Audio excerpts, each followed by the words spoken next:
Good morning students, welcome to Mehta digital classes. जैसा कि हम इकोनॉमिक्स का जो पार्ट है वो पढ़ रहे हैं और उस पार्ट में पहला जो लेसन है पालमपुर की कहानी, यानी पालमपुर एक काल्पनिक गांव है जिसकी कहानी के माध्यम से हम अर्थव्यवस्था, उत्पादन, उपभोग इनको जानने का प्रयास कर रहे हैं। हमने देखा कि उत्पादन के जो प्रमुख कारक या घटक हैं उनके बारे में हमने अध्ययन किया है, जिसमें मुख्य रूप से कौन कौन से थे? आपकी भूमि, श्रम, भौतिक पूंजी और मानव पूंजी।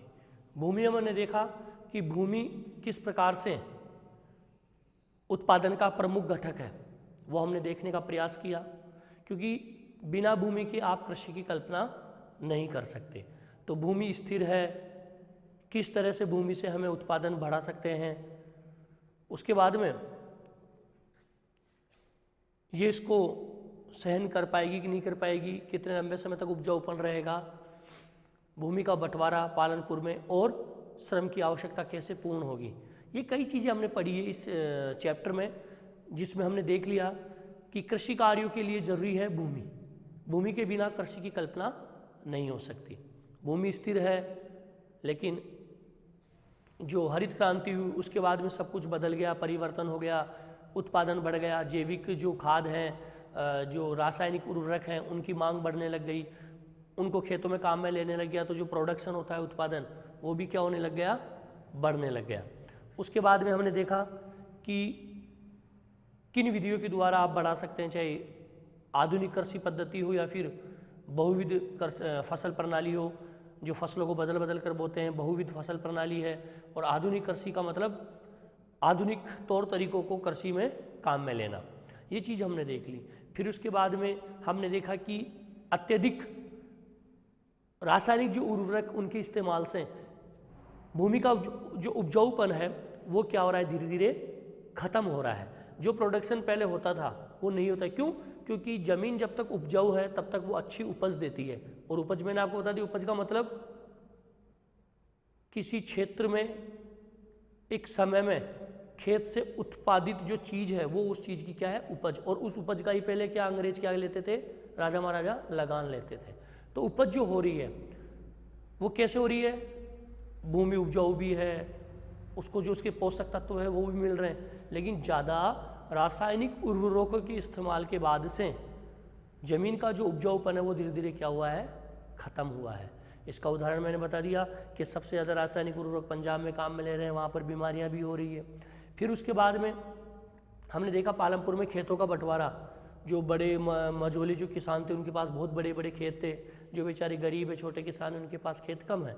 फिर अगला टॉपिक हमने देखा श्रम। श्रम में श्रमिक कहाँ से आएंगे, वो चीज़ हमने पढ़ी है पिछले टॉपिक में ही, कि श्रम आवश्यकता के अनुसार से हैं। सबके पास ज़मीन नहीं है, जो गरीब हैं वो मजदूर हैं, तो बेचारे क्या करेंगे, बड़े और मझोले जो किसान हैं उनके खेतों में जाकर क्या करेंगे, कार्य करते हैं।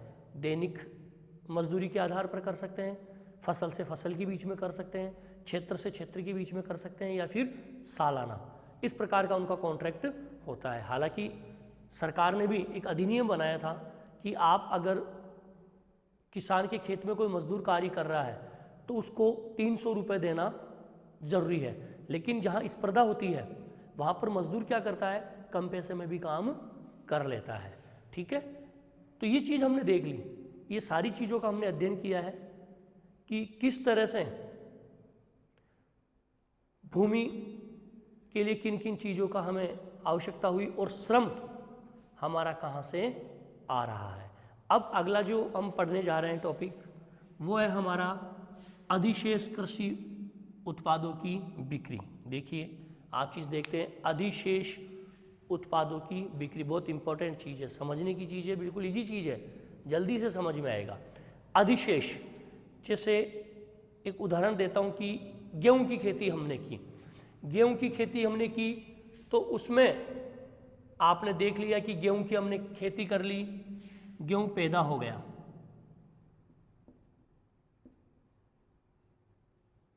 गेहूं पैदा हुआ, ठीक है, गेहूं पैदा हो गया। उसके बाद में गेहूं के पैदा से लेकर उस गेहूं का यानी कि गेहूं उत्पादन के लिए या गेहूं पैदा करने के लिए हमने जो तीनों कारक हैं वो काम में ले लिए, भूमि, श्रम और पूंजी। ठीक है, यानी गेहूं को पैदा करने के लिए, गेहूं की पैदावार के लिए हमने इन तीनों जो कारक हैं उनका इस्तेमाल कर दिया। अब उत्पादन हो गया, गेहूं का खूब उत्पादन हो गया, अब क्या करें? ये सबसे बड़ा क्वेश्चन है कि गेहूं का उत्पादन हो गया, अब क्या करें? और गेहूं का उत्पादन ज़्यादा किनके होगा? जिनके बड़े बड़े खेत हैं, बड़े किसान हैं, जागीरदार हैं, जमींदार हैं, या मझोले जो हैं किसान, उनके पास गेहूं का उत्पादन ज़्यादा होता है। जो छोटा गरीब किसान है उसके पास खेती नहीं है तो वो गेहूं का उत्पादन कहाँ से करेगा? ठीक है, अब वो क्या करेगा? गेहूं उत्पादित हो गया, ये मान लीजिए एक व्यक्ति की इसमें कहानी भी दे रखी है आपके चैप्टर में, लेकिन हम डायरेक्ट समझते हैं इस चीज़ को। जैसे मैं ही हूँ, ये मान लीजिए मैं एक किसान हूँ और मैंने 350 क्विंटल गेहूं पैदा किया, 350 क्विंटल गेहूं पैदा किया। अब मैं क्या करूँगा? मेरी आवश्यकता के हिसाब से, भाई मुझे घर में मेरे खाने के लिए कितना गेहूं चाहिए उसके हिसाब से मैं रख लूँगा। जैसे मैंने 50 क्विंटल रख लिया, ठीक है, कितना बच गया मेरे पास? 300 क्विंटल बच गया ना भाई। 350 मैंने जो क्विंटल है गेहूं उसकी पैदावार कर ली। अब 350 में से मैंने क्या कर लिया? 50 क्विंटल जो गेहूं है मेरे घर परिवार के लिए खाने के लिए रख लिया। ठीक है, खाने के लिए, किसी अन्य कार्य के लिए मैंने गेहूं 50 क्विंटल रख लिए। अब अधिशेष कितने बच गए? अधिशेष बच गए 300। अब मैं इन 300 का क्या करूंगा? इन 300 का क्या करूंगा? मैं बाजार में ले जाकर इसको बेच दूंगा। बाजार में ले जाकर मैंने इसका बेचान कर दिया, यानी उत्पादन खूब हुआ, 350 क्विंटल उत्पादन हुआ। फिर मैंने अपने इस्तेमाल के लिए या अपनी आवश्यकता के अनुसार क्या किया? 50 क्विंटल गेहूं को अपने यूज के लिए या उपयोग के लिए रख लिया, और 300 क्विंटल जो अधिशेष गेहूं रह गया उसका मैं क्या करूंगा? बाजार में जाकर बेच दूंगा। लेकिन इसके विपरीत देखो, छोटा किसान है उसके पास उत्पादन ही कम होता है, तो अधिशेष भी क्या रह जाएगा? उसके पास कम रहेगा, तो ज़्यादा कुछ कर नहीं सकता। लेकिन बड़े किसान ये क्या करते हैं? 300 किलो गेहूं को 300 क्विंटल जो गेहूं है इसको क्या करेगा? बेचने के लिए चला जाएगा। बेच दिया, बेचने के बाद में उसको क्या मिल गया? नगद रकम।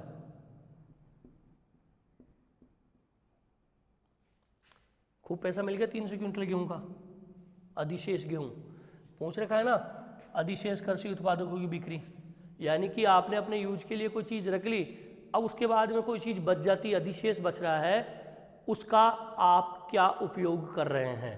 तो एक नामी जो बड़ा किसान है जिसने मैंने अपना आपको संबोधित किया उस जगह कि 300 क्विंटल गेहूं को बेचकर मैंने इसके नगद रुपए ले लिए। नगद रुपए लेने के बाद में मैं क्या करूंगा? कुछ पैसों को क्या कर दूंगा? बैंक में जमा, ताकि मेरे को आगे जरूरत पड़े तो मैं पैसा निकाल लूं। अधिशेष चीज़ों का फायदा बता रहा हूं मैं, ठीक है। बैंक में जमा करा दिए। फिर मैंने बताया था कि जो छोटे गरीब किसान होते हैं उन्हें कृषि कार्य करने के लिए पैसे उधार चाहिए होते हैं, तो मैं क्या करूंगा? कुछ पैसों को क्या करूंगा? बैंक में जमा करा दिया, और कुछ पैसों को ब्याज के ऊपर जरूरतमंदों को दे दूंगा। मेरी कमाई ब्याज से भी हो रही है, बैंक में भी मेरा पैसा जमा हो गया। तो अधिशेष जो चीज़ें हैं उनका इस्तेमाल इसी प्रकार से किया जाता है, ठीक है। यानी कहने का मतलब, आप व्यापार की दृष्टि से गेहूं को आप बेचने चले गए, व्यापारी को आपने गेहूं को बेच दिया, व्यापारी आपको उसका नगद पैसा दे देगा, फिर व्यापारी क्या करेगा? आपके गेहूं को शहर और कस्बों में बेचने चला जाएगा, तो वो भी उनसे पैसा कमा लेगा। लेकिन मैंने तो क्या किया, मेरे अधिशेष गेहूं को व्यापारी को बेच दिया और व्यापारी ने मुझे उस समय का जो भाव था गेहूं का, उस भाव के पैसे मुझे दे दिए। लेकिन छोटा गरीब किसान जो है उसके पास अधिशेष रहता ही नहीं, तो वो कुछ कर ही नहीं सकता। तो कहने का मतलब ये है कि कृषि उत्पादन में सबसे ज़्यादा फायदा किसको है, बड़े किसान और जागीरदारों को, जिनके पास बहुत ज़्यादा ज़मीन है, उत्पादन ज़्यादा होता है। ताकि अधिशेष जो बच जाता है उस पैसे से वो क्या करता है, बैंक में जमा करा देता है, और जो गरीब किसान होता है जिन्हें पैसे की आवश्यकता होती है उसको क्या कर देता है, ब्याज पर दे देता है। और फिर आगे आने वाली जो फसल होती है, भावी आगे आने वाली जो फसल है, उसके लिए कार्यशील पूंजी की व्यवस्था भी वो कर लेता है। कार्यशील पूंजी, ठीक है, यानी कि दो चीज मैंने बताई थी, एक तो स्थायी पूंजी और एक कार्यशील पूंजी। यानी कि कार्यशील पूंजी और स्थायी पूंजी। जैसे कार्यशील पूंजी का मतलब मेरे पास पैसा है, तो अगले जब फसल का सेशन आएगा तो मैं क्या करूंगा, उन पैसों से कच्चा माल खरीद लूंगा। पैसा है मेरे पास, खरीद लिया मैंने कार्यशील पूंजी में। फिर कुछ पैसा स्थिर पूंजी में, भाई मैंने सोच लिया मेरे पास पैसा तो है ही, सारी चीज़ें मेरे पास है यार, साधन भी है, ट्रैक्टर भी है, पैसा भी बचा हुआ है, तो क्यों ना मैं क्या करूं, स्थिर पूंजी के तहत एक और ट्रैक्टर खरीद लूं। स्थिर पूंजी हो गई मेरी, स्थायी पूंजी हो गई ना। यही दो चीज़ें बताई थी, स्थायी पूंजी और कार्यशील।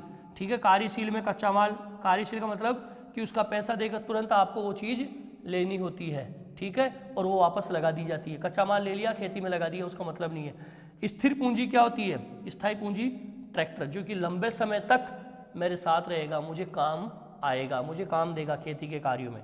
तो ये कब हो सका, ये सारी चीज़ें कब हुई, जब मेरे पास उत्पादन ज़्यादा हुआ, अधिशेष ज़्यादा बच गया मेरे पास, और अधिशेष ज़्यादा बचा तो उस अधिशेष का कुछ भाग मैंने क्या कर दिया, बैंक में जमा करा दिया, कुछ को मैंने कर्जे पे दे दिया ब्याज पे, और कुछ से मैंने कार्यशील पूंजी के लिए रख लिया, भाई कार्यशील अगली खेती में पैसा काम आएगा, रख दिया, और कुछ स्थायी पूंजी में लगा दिया, ट्रैक्टर या कोई भी अन्य साधन या मशीनरी मैंने खरीद ली। तो ये सारी चीज़ें क्या है, अधिशेषकारी कृषि उत्पादकों की बिक्री से संबंधित है, कि जो चीज़ बच गई उसको बेच दिया, बेचने के बाद में जो कुछ भी मुझे मिला वो मैंने कर लिया। अब उसके बाद में जो अगला पॉइंट है वो है पालमपुर में गैर कृषि क्रियाएं। कृषि क्रियाएं हमने देखा था हमने कि लगभग 75% पालमपुर के जो लोग हैं वो काय का कार्य करते हैं, कृषि का कार्य करते हैं। 75% लोग कृषि का कार्य करते हैं। अब जो 25% जो लोग बच गए, कुछ गरीब भी हैं जिनके पास कुछ नहीं है, लेकिन फिर भी जो 25% है, कोई मजदूरी कर रहा है, कोई क्या कर रहा है, जिसमें पहला जो आपके है डेयरी अन्य प्रचलित क्रिया, यानी डेयरी, पता है भाई पशुपालन हो रहा है, खेती हो रही है कृषि, तो कृषि के साथ साथ एक कार्य और ज़्यादा चलता है, पशुपालन। पशुपालन से दुग्ध आ गया तो बहुत से लोगों ने क्या किया, दूध से डेयरी का कार्य प्रारंभ कर दिया। तो ये अन्य क्रियाएं हो गई। डेयरी संचालन, कोई डेयरी की दुकान खोल के बैठ गया, कोई दूध इकट्ठा करके बाजार में दूध बेचने चला गया, चाहे वो जो संग्रहण केंद्र होता है, दुग्ध संग्रहण केंद्र जो होता है, या फिर जो शीतलन केंद्र होता है, दुग्ध संग्रहण केंद्र हो गया, या शीतलन केंद्र जो दूसरी जगह है, तो वहाँ पर भी जो डेयरी का काम करने वाला व्यक्ति है वो दूध एकत्रित करके संग्रहण केंद्रों पर बेचकर आने लग गया, तो उसका भी उसके रोजगार मिल गया। भाई डेयरी का मतलब दूध का कार्य करने वाला, तो दूध का कार्य करने वाला क्या करेगा, दूध इकट्ठा करेगा, या खुद के घर में जानवर हैं उन जानवरों का दूध मार्केट में बेचेगा, और उसका वही धंधा है। कृषि कार्य नहीं कर रहा है, लेकिन वो जानवरों को पाल रहा है, चारा है, उनके लिए बाजरा है, चरी है, जो भी है जानवरों को खिलाने के लिए वो उसको दे रहा है, उनसे उसको दूध मिल रहा है, और दूध को वो क्या कर रहा है, अन्य बाजार में जाकर उसको बेचकर आ रहा है। तो ये उसकी डेयरी की क्रिया। अन्य गैर कृषि क्रियाओं के बारे में हम अध्ययन कर रहे हैं। फिर है लघु स्तरीय विनिर्माण। विनिर्माण मैंने बता दिया था कि मशीनों के द्वारा अन्य वस्तु का निर्माण करना, किसी चीज़ का उत्पादन करना मशीनों के द्वारा, साधनों के द्वारा। तो उस समय मैंने बताया था कि जो भी कृषि हो रही है, तो इसमें छोटा सा एक उदाहरण दे रखा है विनिर्माण का यहाँ पर, कि बहुत से लोग दुकानदार भी हैं, दुकान खोल के बैठे हैं, कोई क्या कर रहा है, कोई डेयरी का कार्य कर रहा है। विनिर्माण का भी बहुत से लोग कार्य कर रहे हैं, लगभग 50 घर या 50 व्यक्ति ऐसे हैं जो विनिर्माण का कार्य कर रहे हैं। कैसे? खुद का कार्य कर रहे हैं, बनाने का, मशीन के द्वारा किसी चीज को बनाने का कार्य करना विनिर्माण कहलाता है। कैसे? जैसे पहले जो गुड़ होता था वो कैसे बनता था? गन्ना आया, बैलों की सहायता से घानी चलाई जाती थी, लेकिन अब लोगों ने क्या किया, थोड़ा समझ गए, वो नया युग आ गया, मशीन खरीद ली। मशीन खरीद के डायरेक्ट किसानों से क्या कर लिया, गन्ना खरीदने लग गए। गन्ना खरीद कर मशीन से क्या बना दिया, गुड़ को कहाँ बेच दिया, व्यापारी को जाकर, और व्यापारी ने अन्य अन्य जगह उसका वितरण कर दिया। तो कमाई हो गई ना, खुद का धंधा हो गया कि भाई गन्ना जो गुड़ बनाने की मशीन थी वो लगा ली, और गुड़ बनाने के लिए किसकी ज़रूरत होती है, गन्ने की। गन्ना लाए, गन्ने से क्या बनाया, गुड़, और गुड़ को किसको बेच के आ गए, व्यापारी को बेच कर आ गए, उसके बदले में हमें क्या मिल गया, पैसा।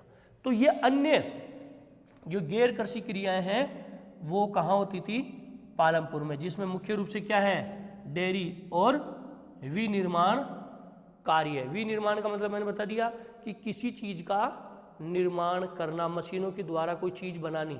तो मैंने बता दिया उदाहरण सीधा सा, क्या बनाना, गुड़, मशीन के द्वारा गुड़ बनाया, गन्ना लिया, गन्ने से गुड़ बनाकर बेचने का कार्य। मैंने एक छोटा सा धंधा खोल लिया, उद्योग खोल लिया, किसका उद्योग खोला, गुड़ बनाने का, जिससे मुझे क्या हो रही है, इनकम हो रही है। मेरा खेती से कोई मतलब नहीं है, लेकिन अन्य जो किसान है वो खेती कर रहे हैं, उनसे मैंने कोई चीज़ खरीदी और गन्ना खरीद के मैंने उसका क्या बना लिया, अपनी फैक्ट्री में गुड़, और उस गुड़ को व्यापारी को बेच दिया, व्यापारी ने मुझे पैसा दे दिया, तो मेरा कार्य चलने लग गया। तो कई चीज़ें ऐसी हैं पालमपुर में, जो कृषि के अलावा भी बहुत से लोग ऐसे थे जो अन्य गैर कृषि क्रियाओं में लगे हुए थे, जिसमें मुख्य रूप से कौन सा था, एक तो विनिर्माण और एक डेयरी का कार्य।